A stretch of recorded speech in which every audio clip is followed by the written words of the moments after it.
En caso de infección urinaria y gestante, recordar que la etiología más frecuente es esta bacteria, este bacilo gram negativo conocido con el nombre de Escherichia coli. Definitivamente es la causa más frecuente. ¿Estamos? También hay otros como Klebsiella, Pseudomonas, etc. Pero definitivamente el más frecuente es Escherichia coli, ¿no? Está a la cabeza.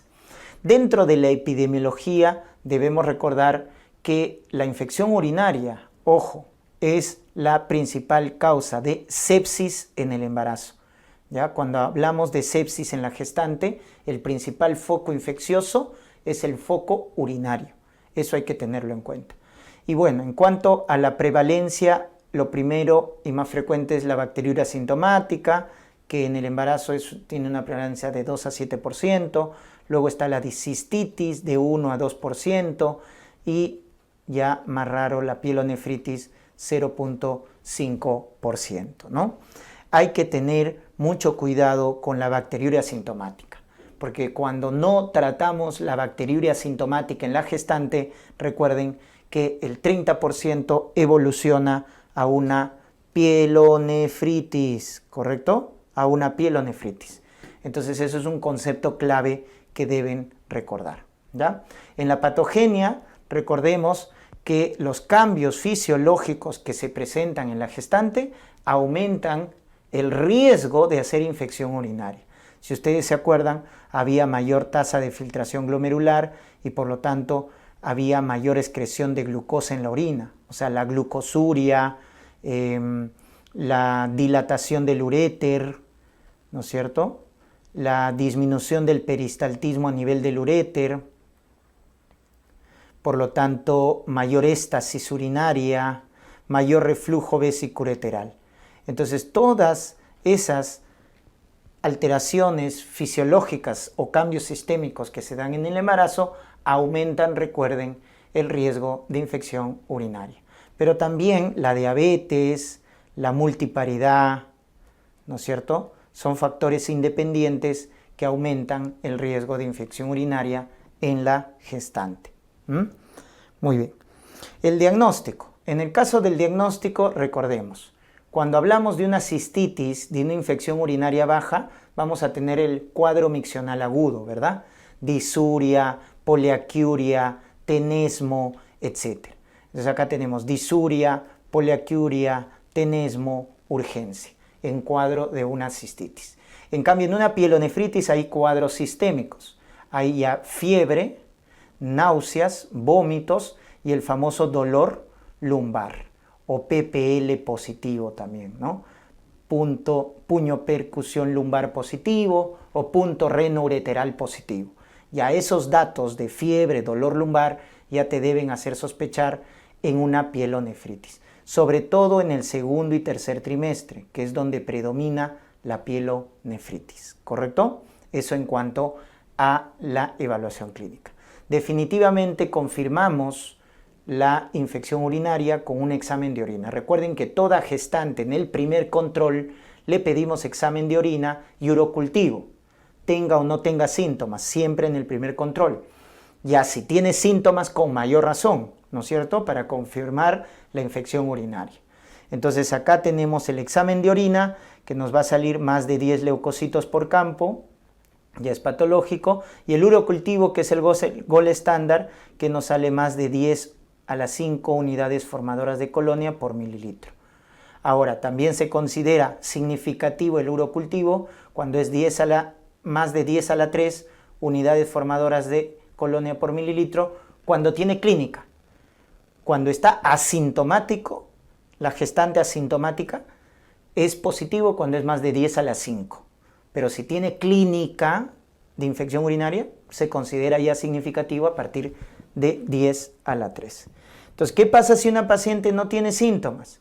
Si una paciente no tiene síntomas, recuerden, ¿no es cierto?, acá, que hablamos de la bacteriuria asintomática, cuando no tiene síntomas.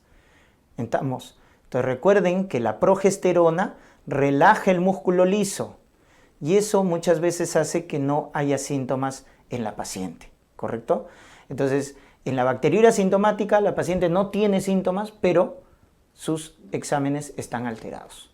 Por eso, en el primer control prenatal siempre hay que pedir examen de orina y urocultivo. Ya que acuérdate la relación que te he mencionado.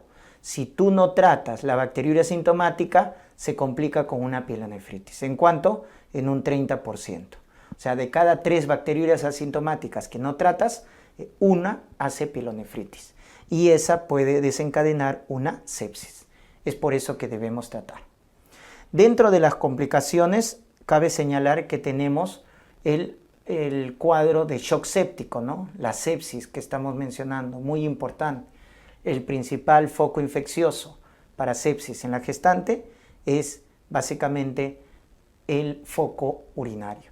También se asocia a RCU, también se asocia a bajo peso al nacer, a prematuridad, porque desencadena parto pretérmino, ¿no? Parto pretérmino. Muy bien. Y lo más importante acá, el tratamiento, que es lo que suelen preguntar.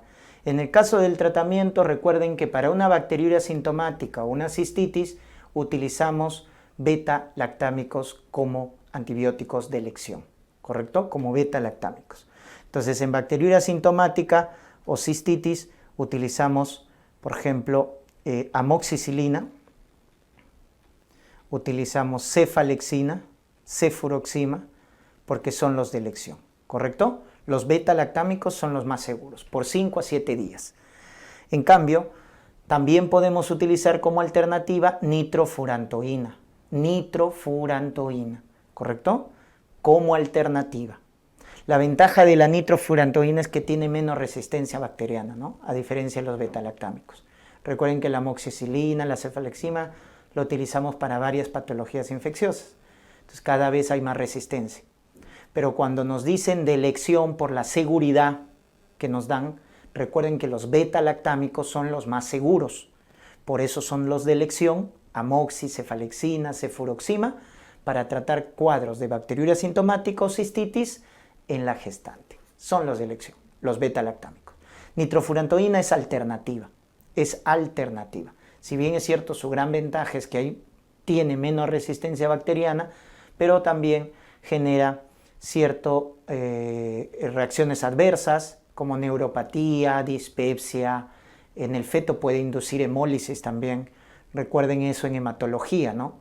Cuando el feto tiene déficit de glucosa 6-fosfato deshidrogenasa. Puede hacer hemólisis cuando se da nitrofurantoína. Y en dosis única podemos emplear fosfomicina. En dosis única, fosfomicina. Entonces, esos son los antibióticos que están aprobados. En el caso de pielonefritis utilizamos la vía parenteral, ya son más días de tratamiento, 10 a 14 días de tratamiento, hospitalizamos a la paciente y se utilizan cefalosporinas de tercera como ceftraxona, ¿correcto? Muy bien. En casos ya severos podemos utilizar también pipetazo, piperacilina más tazobactam, en casos severos. Y cuando la bacteria es BLE positiva, acuérdense del meropenem, cuando es BLE positiva, beta-lactamasa de espectro extendido. Cuando te digan que en el urocultivo salió BLE positivo, el antibiótico de elección en gestantes es los carbapenem. El más seguro en el embarazo, meropenem. En cuanto a la prevención, recuerden que cuando tenemos ITU recurrente, es decir, 3 o más casos de cistitis o 1 o más casos de pielonefritis, ¿ya? En esos casos hay que dar profilaxis antibiótica. ¿Y con qué vamos a dar profilaxis antibiótica? Con nitrofurantoína, 100 miligramos, o cefalexina, 500 miligramos, todas las noches o después de las relaciones sexuales, ¿ya? Hasta término del embarazo. Entonces, esa es la profilaxis antibiótica que se debe hacer en casos de ITU recurrente, bien con nitrofurantoína o bien con cefalexina.